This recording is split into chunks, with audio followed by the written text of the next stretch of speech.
Kualitas pembelajaran merupakan salah satu indikator yang berpengaruh terhadap hasil belajar murid. Kualitas pembelajaran di SMP Negeri 1 BO berdasarkan rapor mutu pendidikan mengalami penurunan dari tahun sebelumnya.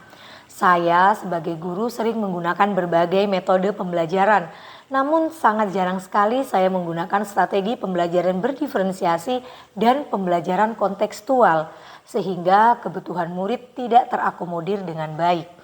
Tingkat pemahaman dan minat merupakan contoh kebutuhan murid yang harus kita penuhi karena karakteristik murid yang berbeda-beda. Seperti contoh di kelas 7A pada operasi hitung bilangan bulat terbagi menjadi 3 kategori tingkat pemahaman. Yang pertama, paham utuh, paham sebagian, dan belum paham.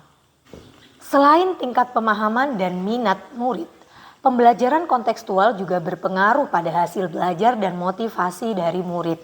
Murid kurang termotivasi jika mereka menganggap pembelajaran yang mereka dapatkan di sekolah tidak dapat mereka manfaatkan dalam kehidupan sehari-hari.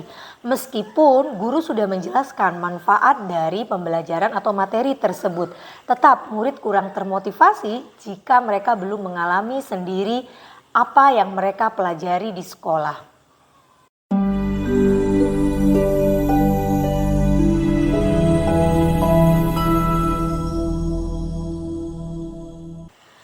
Hai sobat, perkenalkan nama saya Dian Mega Indah Lestari atau biasa dipanggil Enci Dian atau Ibu Dian. Saya adalah guru matematika di SMP Negeri 1 BO Kabupaten Kepulauan Talaut, Sulawesi Utara. Berdasarkan situasi yang saya ceritakan tadi, muncullah ide dalam diri saya untuk membuat pembelajaran berdiferensiasi Si Pitung Gabut bersama Candi. Si Pitung Gabut bersama Candi adalah kepanjangan dari Operasi Pintar Berhitung Bilangan Bulat bersama Cabut Undi, di mana nanti siswa akan membuat menu makanan berdasarkan kalori harian mereka dan mereka akan melakukan asesmen mandiri atau asesmen individu dengan cabut undi. Penasaran bagaimana pelaksanaannya? Yuk terus simak video ini. Dalam melaksanakan pembelajaran berdiferensiasi ini saya menemui beberapa tantangan, yaitu merancang pembelajaran yang berdiferensiasi serta kontekstual. Tantangan yang kedua, pembuatan pertanyaan pemantik. Tantangan yang ketiga, pemanfaatan teknologi untuk pembelajaran karena murid saya belum terbiasa menggunakan gawai dalam pembelajaran. Tantangan yang keempat, menyajikan asesmen yang menarik. Kemudian tantangan yang kelima, keterampilan literasi murid yang masih rendah. Langkah pertama, saya menyiapkan modul ajar, LKPD, daftar menu, alat dan bahan, serta video pemantik yang saya buat dengan bantuan Canva serta AI agar lebih menarik perhatian siswa dan menggugah rasa ingin tahu siswa. Semua media dan alat bahan yang saya siapkan selalu memperhatikan kondisi listrik dan sinyal, sehingga ketika listrik dan sinyal tiba-tiba hilang, media tersebut tetap dapat saya gunakan dalam pembelajaran. Langkah berikutnya, saya berkolaborasi dengan rekan sejawat saya yaitu guru IPA dan guru matematika. Saya meminta masukan, kritik maupun saran sehingga pembelajaran berdiferensiasi yang saya laksanakan dapat lebih bermakna, menyenangkan dan tentunya lebih kontekstual. Pembelajaran dimulai dengan berdoa, presensi dan pengecekan kemampuan prasyarat. Pengecekan kemampuan prasyarat ini saya lakukan dengan spidol bergoyang, di mana spidol dijalankan diiringi musik yang sedang tren, di mana spidol berhenti dan musik berhenti, di situ siswa akan menjawab pertanyaan kemampuan prasyarat. Spidol bergoyang ini sebagai pemanasan bagi siswa untuk memasuki pembelajaran dengan perasaan senang dan antusias. Selain itu, kami juga membuat kesepakatan kelas. Biasa izin dulu sama ibu, jangan ada yang langsung keluar. Kemudian kalau ada pertanyaan silakan angkat tangan. Selanjutnya, guru menjelaskan tujuan pembelajaran, langkah-langkah pembelajaran yang akan dilalui. Kemudian murid membentuk kelompok sesuai instruksi guru, di mana dalam satu kelompok itu terdiri dari murid yang paham penuh, belum paham, dan paham sebagian. Murid yang paham penuh menjadi tutor bagi murid yang lainnya. Begitu pula murid yang paham sebagian bisa menjadi tutor bagi murid yang belum paham. Untuk memantik pengetahuan murid serta menggugah rasa ingin tahu murid, saya menampilkan video percakapan antara dua murid tentang kebutuhan kalori. Murid tertarik menyaksikan video dan semakin penasaran untuk mengetahui proses perhitungan kebutuhan kalori harian. Murid menentukan satu orang untuk dijadikan objek yang akan dihitung kebutuhan kalori hariannya. Pembagian kerja dalam kelompok harus jelas dan mereka tulis dalam laporan agar semua murid aktif dalam kelompok. Murid yang menjadi objek diukur berat badan dan tingginya. Kemudian dihitung indeks massa tubuh dan kebutuhan kalori harian menggunakan kalkulator BMI yang telah disiapkan.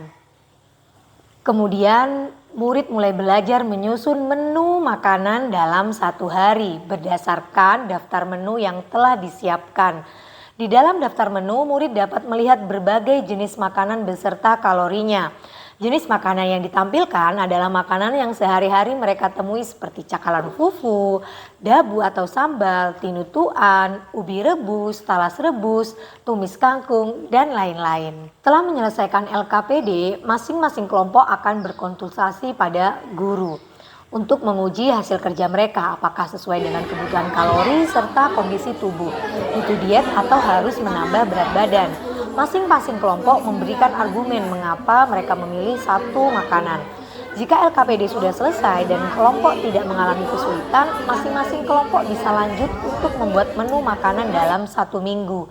Sebelumnya, rubrik penilaian telah disepakati bersama antara guru dan murid.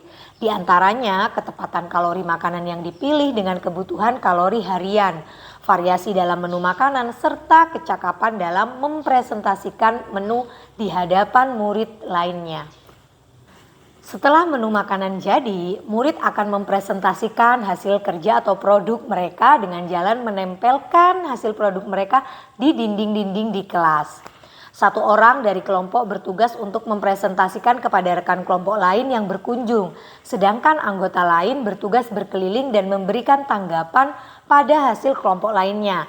Tanggapan dapat berupa variasi makanan atau ketepatan kalori yang ada pada makanan terhadap kebutuhan kalori harian. Untuk mengevaluasi pemahaman kelompok terhadap kegiatan pembelajaran yang telah dilaksanakan, guru memberikan evaluasi kelompok dengan kuisis. Lagi-lagi murid antusias dan mereka tidak sadar sedang melakukan evaluasi. Dengan kuisis, guru juga dapat dengan mudah menganalisis jawaban murid. Pada tahap selanjutnya yaitu refleksi. Murid dapat memberikan tanggapan untuk pembelajaran yang telah mereka laksanakan. Selain itu, murid juga dapat menuliskan refleksi mereka pada lembar laporan yang telah mereka kerjakan.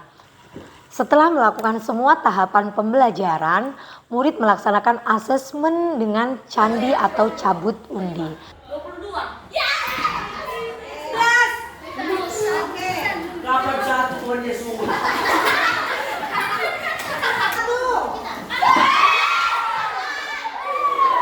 Dapat kita.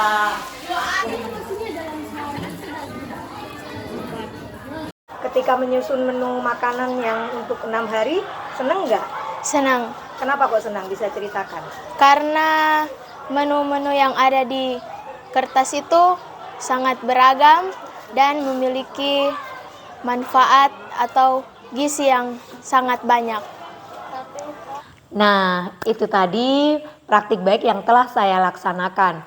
Pembelajaran berdiferensiasi yang kontekstual dapat mengatasi permasalahan atau situasi yang saya ceritakan di awal tadi. Murid menjadi aktif dan termotivasi untuk belajar.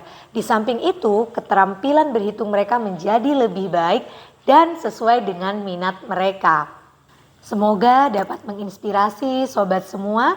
Semoga kita sebagai guru dapat menciptakan pembelajaran yang bermakna dan menyenangkan serta memenuhi kebutuhan belajar siswa dan tentunya mewujudkan merdeka belajar.